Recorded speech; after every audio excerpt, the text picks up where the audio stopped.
तो हेलो दोस्तों, आप सभी का स्वागत है मेरे इस वीडियो में।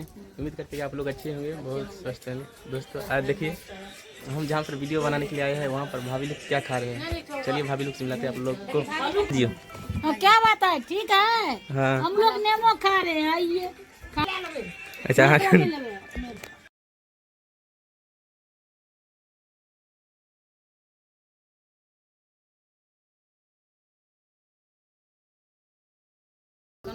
हेलो दोस्तों, नमस्ते, प्रणाम। तो छठ पूजा हार का केना बीतल, हंसी खुशी बीतल, हम लोग हंसी खुशी बीतल और बड़ नीक छी। हेलो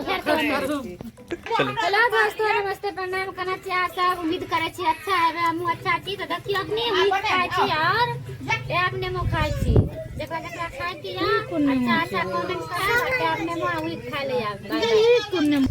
तो दोस्तों आप लोग देख सकते हो, तो आज जो है मौसम बहुत मस्त है। जब ठंडी महीना आ गया है।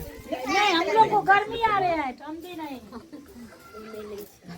गर्मी आल छे, गर्मी देखै छी। टाब ने वो खाइ छियै, सब खाए टाइम नहीं। टाब ने वो खाइ में लगल छे सब घर। अहाँ सब बताओ, अहाँ सब खेलिए टाब ने मना लियो। नहीं नहीं मया कतारो चढ़ै छी। चलिए दोस्तों, बाय बाय। आप लोग इस वीडियो को सपोर्ट कीजिए।